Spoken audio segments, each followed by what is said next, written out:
The Arizona Coyotes are expected to be big-time sellers at the trade deadline, but who goes and where and what do they get back? And where is Jeff Chikrin going to go? That remains a big mystery. We'll have all that and more coming up on this episode of the Locked On NHL podcast.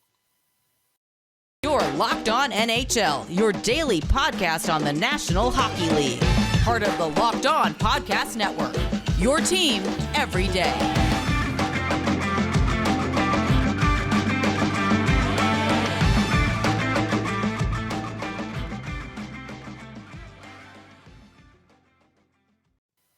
And welcome, everybody, to the Monday edition of the Locked On NHL podcast, part of the Locked On Podcast Network, your team every day. And we want to thank everyone for making Locked On NHL your first listen every day. We are free and available on all platforms. I'm Gil Martin. Great to be with you today. And we're going to talk a little Arizona Coyotes. So we bring in Robyn Leano of Locked On Coyotes. And Robyn, everyone's expecting Arizona to be big-time sellers this week. Deadline is Friday. Your thoughts as to what we can expect from the Coyotes in the next few days? Yeah, a lot of us been expecting the Coyotes to be sellers. You're looking, and Bill Armstrong has said it multiple times over the course of the last year, in the last couple years, is talking about that this Coyotes team right now is building on draft capital and is building the team through the draft.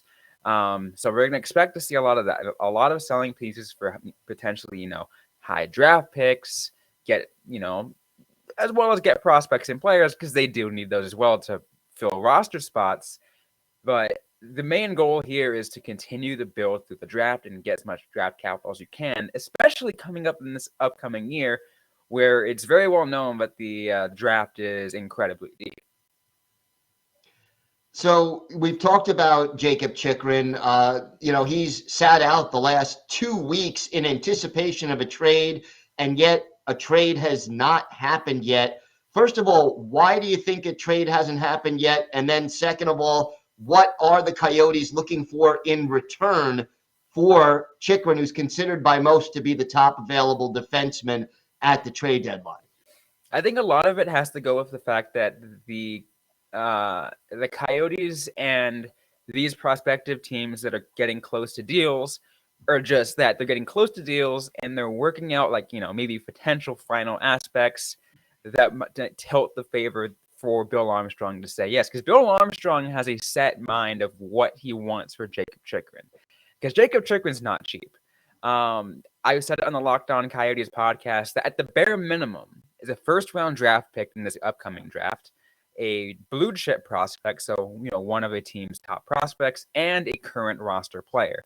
Maybe someone who can fill in right away in defense, because that's a position area the Coyotes are currently lacking. That's the bare minimum, and I think some are getting close. Some maybe have those first rounders a little bit later. So Bill Armstrong's trying to kind of wheel in something extra. Other teams are trying to, push things the other way. It's a lot. There's a lot of moving parts, and so many teams have gone in and out of this rotation. Like in just the last 2 weeks alone, we've heard about, I want to say, probably 3 or 4 teams coming really, really close to making a deal. Do you have a favorite as to who you think will ultimately pull the trigger? I said this when the rumor first came out, and I think it still makes sense.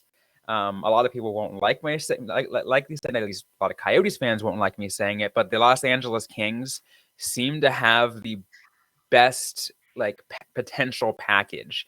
They have solid defensive prospects and solid prospects in general, and their first round pick probably would be really close to maybe what the Coyotes would reasonably want.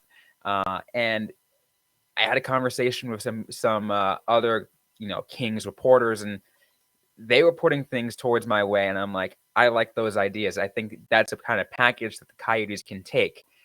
None of the other ones I've heard have really wowed me as much as what the prospect of the Los Angeles Kings could probably have.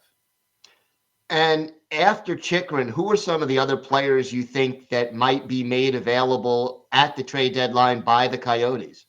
So a couple I would say is Shane Gostisbehere has been the other big name to pay attention to because he has played incredibly well in the last in his last couple of years just playing with the Arizona Coyotes, really rebounding from some not so great year in his last couple of seasons with Philadelphia, and really rebounded once he came to Arizona and looks great enough that he's built a trade value that the Coyotes can work with. The same can be said for Nick Bukestad, who the Coyotes picked up over this past offseason, really had rebounded after having not so great previous seasons. But the one I think a lot of people want to hear, and it's something that has been talked about in just the last couple of days, Gil, is Nick Schmaltz. That is the next blue chip kind of player that the Coyotes are probably going to very well could move at this upcoming deadline.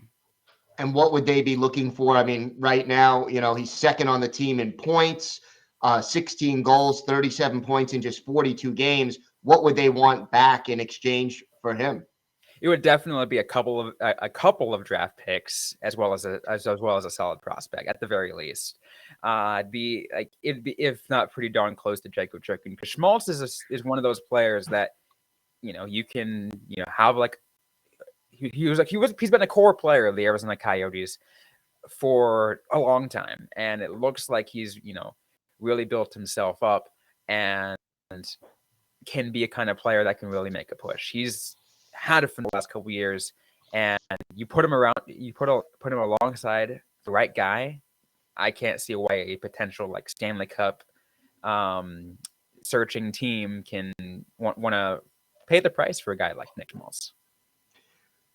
I know this has sort of been a rebuilding year for the Coyotes, but out of this rebuilding year, give me the name of a young player that maybe a lot of National Hockey League fans who don't follow the Coyotes day to day wouldn't be familiar with, but who really has sort of made a statement that they're going to be a part of the future of this team.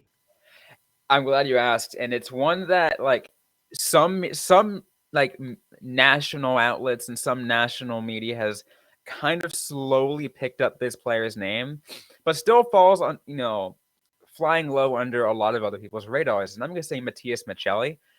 He has been, without a doubt, probably one of the best rookies in the National Hockey League right now. He's not getting all the goals, so he's not getting all that spotlight. But he has, I believe, the most assists of a rookie of any other rookie in the league right now, and he's been playing phenomenal. And that's even saying, Gil, that he missed out about 6, maybe 8 weeks with an upper body injury. He missed the end of December and all of January, and he comes back and he's still atop the rookies in assists. So that's good to hear. And look, got to give Coyotes fans some reasons for hope looking forward besides all these picks. So good to hear that there is a player who is on his way up for the Arizona Coyotes. Robyn, why don't you let our listeners and our viewers know where they could find the podcast and where they could find you on social media? Yeah, absolutely. You can find the podcast on literally anywhere. You can get your podcast on Apple, on Google. We're also on the Odyssey app and Spotify, as well as on YouTube. You can follow us there. We're on social media. Facebook is facebook.com/LockedOnCoyotes, and on Twitter at LO_Coyotes. And I'm personally found at Robyn_Leano. All right, Robyn, always a pleasure. Thanks for joining us today. Thanks, Gil. Today's episode is brought to you by Built Bar. Looking for a delicious treat but don't want all the fat and calories? Then you got to try a Built Bar. What makes Built Bars so good? Well, for starters, they are all covered in 100% real chocolate. That's right, real chocolate. And they come in unbelievable flavors like churro, peanut butter brownie, coconut almond, and my personal favorite, cookies and cream. And look, not only do Built Bars taste great, but the macros are incredible. They average just 130 calories and 4 grams of sugar per bar, but they pack a whopping 17 grams of protein. And now, while you can still go to Built.com to pick up a box and order it and have it delivered to your home, You can also go to your local Walmart or Sam's Club and pick up a box in person. So check out Built Bar, the protein bar that tastes like a candy bar. You can thank me later.